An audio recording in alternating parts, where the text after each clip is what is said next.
বাচ্চারা বায়না ধরেছে বিফ কাবাব খাবে। এখন কি করি, বাসায় তো বিফ নেই। ভাবলাম বিফ নেই তাতে কি হয়েছে, চিকেন তো আছে। তো এই চিকেন দিয়ে আজকের কাবাবটা তৈরি করে দিব। আর কাবাবগুলো তৈরি করার পর বাচ্চারা খেয়ে কি বলেছে জানেন? আম্মু, আজকের কাবাবগুলো বেশি টেস্টি হয়েছে। বুঝছেন কি অবস্থা? সুপ্রিয় দর্শক, আসসালামু আলাইকুম। নাজনীন কুকিং হাউজের পক্ষ থেকে সবাইকে অনেক অনেক শুভেচ্ছা ও ভালোবাসা জানাচ্ছি। আশা করছি সবাই খুব ভালো আছেন। এখন চলুন আজকের কাবাব তৈরি করতে কি কি উপকরণ লেগেছে এবং এর পুরো প্রস্তুত প্রণালীটি এক নজরে দেখে নিই। প্রথমে এখানে নিয়েছি আমি 1 কাপ বুটের ডাল। আর ডালগুলো আমি 3 থেকে 4 ঘন্টা পর্যন্ত ভিজিয়ে রেখে তারপর ধুয়ে নিয়েছি। আর দিচ্ছি এখানে একটি মুরগির হাড় ছাড়া বুকের অংশটা নিয়েছি। আর চিকেনগুলো আমি ছোট ছোট করে কেটে নিয়েছি। এতে করে চিকেনগুলো অল্প সময় সিদ্ধ হয়ে যাবে এবং ব্লেন্ড করতেও অনেকটা সুবিধা হবে। আর দিয়েছি এখানে একটি বড় এলাচ, একটি দারচিনির টুকরো, আর দিয়েছি 2টি ছোট এলাচ, আর দিয়েছি 12টির মতো গোলমরিচ আস্ত, আর একটি তেজপাতা মাঝখান থেকে ছিঁড়ে দিয়েছি। আর দিচ্ছি এখানে 1 চা চামচ পরিমাণ লাল মরিচের গুঁড়া, হাফ চা চামচ পরিমাণ দিচ্ছি এখানে ধনিয়ার গুঁড়া, আর দিচ্ছি সামান্য পরিমাণ হলুদের গুঁড়া। এখানে হাফ চা চামচের চাইতে একটু কম হবে। হলুদের গুঁড়া চেষ্টা করবেন একটু কমই দিতে, তা না হলে খেতে ভালো লাগবে না, হলুদের গন্ধ আসবে। এটা জাস্ট একটু কালারটার জন্য আমি দিয়েছি। আর এখানে দিচ্ছি হাফ কাপ পরিমাণ পেঁয়াজ কুচি। আর দিচ্ছি এখানে 1 চা চামচ করে আদা বাটা, রসুন বাটা এবং স্বাদ অনুযায়ী দিয়ে দিচ্ছি এখানে 1 চা চামচ লবণ। এখন পানি দিয়ে সমস্ত কিছু খুব ভালোভাবে মিশিয়ে নিয়ে ঢাকনা দিয়ে ঢেকে আমি চুলাটাকে অন করে তারপর মিডিয়াম আঁচে রেখে সিদ্ধ করে নেব। আর এখানে নির্দিষ্ট কোনো পানির পরিমাণ নেই। ডাল এবং মাংস যতক্ষণ পর্যন্ত সিদ্ধ হচ্ছে ঠিক ততক্ষণ পর্যন্ত সিদ্ধ করে নিতে হবে। ফিরে এসেছি প্রায় আধা ঘন্টা পর। আর দেখুন এর মধ্যে কিন্তু ডাল চিকেন খুব ভালোভাবে সিদ্ধ হয়ে গেছে। আর মাঝে আমি 2-1 বার ঢাকনা উঠিয়ে নাড়া দিয়ে নিয়েছি। অবশ্যই চেষ্টা করবেন এভাবে ঢাকনা উঠিয়ে 2-1 বার নাড়া দিতে, না হলে পুড়ে যাওয়ার সম্ভাবনা থাকবে। আর যদি পুড়ে যায় তাহলে কিন্তু কাবাবের পুরো টেস্টটাই নষ্ট হয়ে যাবে। আর পানিটাকে এমনভাবে শুকাতে হবে যেন হালকা অল্প একটু মাখা মাখা থাকে, বেশি পানিও যাতে না থাকে।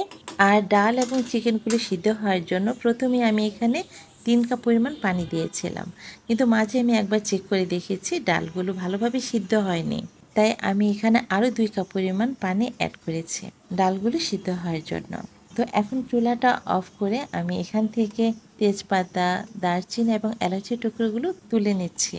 তারপর ঠান্ডা হওয়ার পর আমি ব্লেন্ড করে নেব। আপনারা চাইলে এগুলো পাটায় বেটে নিতে পারেন। আর দেখুন ঠিক এমনভাবে মিহি করে ডালগুলো ব্লেন্ড করে নিতে হবে। এখন একটি মিক্সিং বোলের মধ্যে ডালগুলো নিয়ে সাথে দিয়েছি হাফ কাপ পরিমাণ ধনেপাতা কুচি, আর দিচ্ছি 3-4টি কাঁচামরিচ কুচি। আপনারা চাইলে এখানে পুদিনা পাতাটাও দিতে পারেন। আর যদি ঝাল খেতে পছন্দ করেন তাহলে এখানে চিলি ফ্লেক্সও অ্যাড করতে পারেন। আর আমার হাতে কাছে পুদিনা পাতা ছিল না বলে আমি শুধুমাত্র ধনেপাতাটাই দিয়েছি। তবে পুদিনা পাতা কাবাবে দিলে কাবাবের টেস্টটা খুব ভালো আসে। আর সাথে দিয়েছি এখানে হাফ কাপ পরিমাণ পেঁয়াজ বেরেস্তা, আর দিচ্ছি ভাজা জিরা গুঁড়া হাফ চা চামচ, ধনিয়া গুঁড়া দিচ্ছি হাফ চা চামচ, আর দিচ্ছি এখানে হাফ চা চামচ পরিমাণ কালো গোলমরিচের গুঁড়া। আর ভিউয়ার্স, এখানে আমি 1 টেবিল চামচ পরিমাণ কাবাব মশলা এবং লেবুর রস দিয়েছিলাম। ভিডিওটি কোনো এক কারণে ডিলিট হয়ে গেছে, তাই আমি আপনাদের সাথে শেয়ার করতে পারিনি। আর এই কাবাব মশলাটি আমার ঘরে তৈরি হোমমেড কাবাব মশলার ভিডিওটি আমার চ্যানেলে দেওয়া আছে। ডেসক্রিপশন বক্সে আমি লিঙ্কটি দিয়ে দিব, চাইলে দেখে নিতে পারেন। আর দিচ্ছি এখানে 1 টেবিল চামচ পরিমাণ সয়া সস। আর এখানে অবশ্যই সয়া সসটা দেওয়ার চেষ্টা করবেন। কাবাবে যদি সয়া সস এবং লেবুর রস দেন কাবাবের স্বাদটা আরও বেশি টেস্টি হয়। এমনকি আপনি যদি কোনো রকম মাংস ছাড়া শুধুমাত্র ডাল দিয়ে কাবাবটি তৈরি করেন, কেউ খেয়ে বুঝতেই পারবে না আপনি শুধুমাত্র ডাল দিয়ে কাবাবটি তৈরি করেছেন। আর সবশেষ এখানে দিচ্ছি 2টি ডিম, হাফ কাপ পরিমাণ ব্রেড ক্রাম্ব এবং 1 টেবিল চামচ পরিমাণ দিচ্ছি সাদা তেল। এগুলো বাইন্ডিংয়ের কাজ খুব ভালোভাবে করবে, মানে কাবাবগুলো খুব সুন্দরভাবে শেপ দেওয়া যাবে এবং তেলে ভাজার সময় একটা কাবাবও কিন্তু ভাঙবে না কিংবা ফাটবে না। সবকিছু হাত দিয়ে ভালোভাবে মিশিয়ে নেওয়ার পর হঠাৎ মনে হলো আদা রসুনটা দিতেই ভুলে গেছে, তাই এখন 1 চা চামচ করে আদা রসুন বাটা দিয়ে দিচ্ছি। আর আমার কাছে একটু পাতলা মনে হয়েছে, মানে শেপটা ভালোভাবে দেওয়া যাবে না কাবাবের, তাই এখানে আরও হাফ কাপ পরিমাণ ব্রেড ক্রাম্ব দিয়ে দিচ্ছি। আপনারা চাইলে এখানে ব্রেড ক্রাম্বের পরিবর্তে টোস্ট বিস্কিটের গুঁড়াটাও ব্যবহার করতে পারেন। এখন সব কিছু ভালোভাবে মাখিয়ে নিয়ে আমি এখন কাবাবের শেপ দিয়ে নেব। আর কাবাবের শেপ দেওয়ার আগে এখানে হাতে কিছুটা তেল মাখিয়ে নেব। এতে করে হাতে কাবাবগুলো লেগে যাবে না, সুন্দরভাবে শেপ দেওয়া যাবে। আর আপনি যে কোনোভাবে শেপ দিতে পারেন, লম্বাভাবে বা গোলভাবে। আমি গোলভাবে শেপ দিয়ে নিচ্ছি।